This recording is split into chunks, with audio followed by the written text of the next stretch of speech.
para entender na origem alguns traços americanos, não se pode esquecer que esta independência, a guerra da independência norte-americana, de fato, tampouco foi exclusivamente uma guerra endógena, digamos assim. Não é? A guerra da independência americana, na verdade, é um pedaço de uma guerra global. Não apenas porque a França se envolveu na guerra a partir de 1777, não apenas porque a Espanha se envolveu na guerra contra a Inglaterra em 1779, porque a Holanda entrou na guerra em 1780, não é? E porque depois Rússia, Prússia, Dinamarca, Suécia, todos se alinharam, ainda que de forma mais discreta, contra a Inglaterra. Isso é um verdadeiro levante das demais potências europeias contra a Inglaterra, não é? É nesse contexto que se dá a Guerra de Independência Americana. A Guerra da Independência Americana é como uma espécie de um espaço desta guerra global, que simultaneamente estava ocorrendo no Mediterrâneo, estava ocorrendo na África, estava ocorrendo na Índia, não é? É como se os Estados Unidos tivessem tido a sorte ou o azar de terem sido paridos por todas as grandes potências juntas e em guerra, não é? E mais, terem sido paridos pela derrota da Inglaterra, né? E pela mão das demais potências. Se vocês, mas esse episódio da Guerra da Independência, por sua vez, não é? Tem que ser, se nós colocarmos ele numa perspectiva mais ampla, para ver como o movimento é contraditório, esta Guerra da Independência Americana, ela, à sua vez, se inscreve numa trajetória crescente de conflito, que tem o eixo bipolar Grã-Bretanha-França no seu epicentro, e que começa pela Guerra dos 7 Anos em 1756 e só vai terminar em Waterloo em 1815. E aí acabou-se.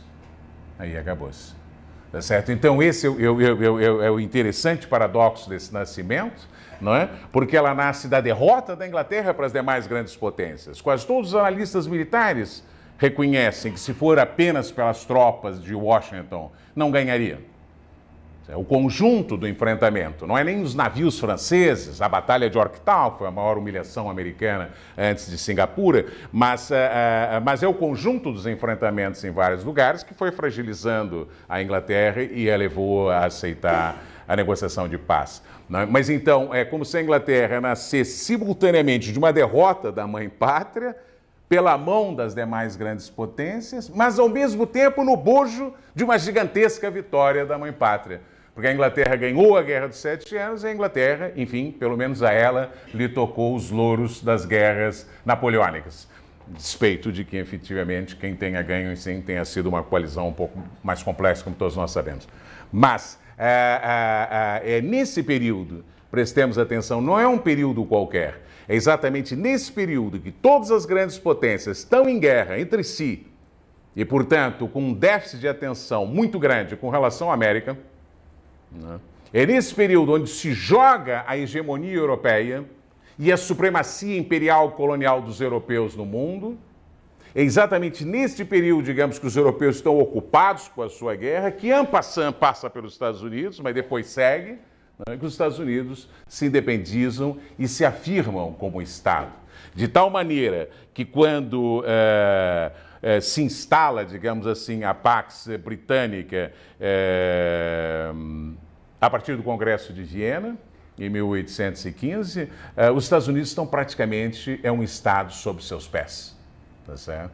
Além disso, porque também souberam usar, neste período de guerra e neste período de confronto das grandes potências, uma enorme sabedoria de negociação e o uso de uma novidade no campo da política internacional, que foi a declaração de neutralidade frente à guerra. Na medida em que eles se independizaram, eles se afastaram da guerra. E durante todo o período até 1920, tá certo? Os Estados Unidos negociaram com as grandes potências diretamente, isso naquele então, isso significa Espanha, França, a própria Grã-Bretanha, não é? E os países da Santa Aliança, a consolidação do seu espaço territorial.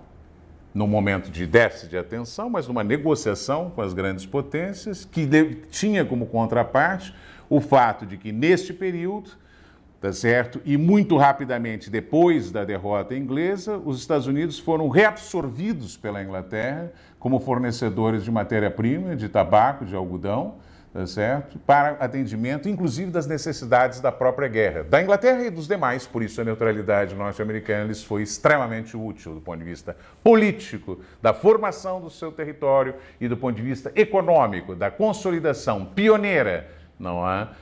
De uma economia primária exportadora. Foram isso que eles foram pioneiros. Primeiro Estado nacional que nasce fora da Europa, a primeira economia primária exportadora que se forma na Europa, e primária exportadora de quem? De Portugal, da Espanha? Não, da Inglaterra. Tá certo? Que é um outro traço absolutamente fundamental para entender a especificidade e não a excepcionalidade norte-americana, é exatamente o tipo de relação que os Estados Unidos estabelecem com a Inglaterra logo depois de 1783, assinada a paz, tá certo? De Paris. Em 1794, a Inglaterra e os Estados Unidos assinaram um acordo procurado pelos americanos e que tinha por função, entende, abrir uma espécie de coalizão, de aliança econômico-financeira. Foi uma opção do Hamilton, o ministro mercantilista, tá certo? Que para sustentar sua política monetária financeira naquele momento do nascimento do Estado, viu como única saída o apoio financeiro da Inglaterra. Aí começa uma outra aspecto da originalidade americana. Uma relação absolutamente fraterna e cada vez mais profunda do ponto de vista financeiro.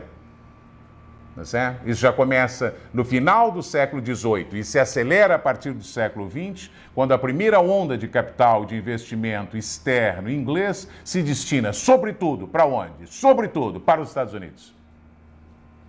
Segundo lugar, em 1800 no final da última ou segunda rodada de guerra com a Grã-Bretanha, 1812, 1814, não?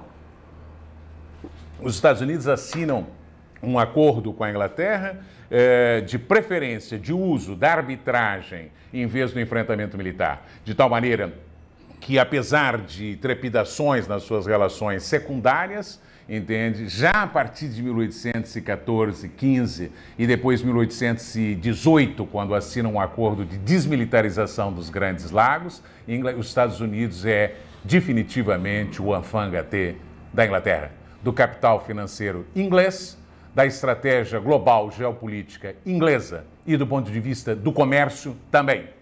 Não é certo? Porque em 1815 os americanos abriram alguns portos seus para quem? Para os ingleses. Depois para franceses, mas primeiro para os ingleses. E como troca disso, em 1822, o parlamento inglês abriu os primeiros portos asiáticos para os americanos, que já frequentavam a Ásia, como veremos logo em seguida. Então,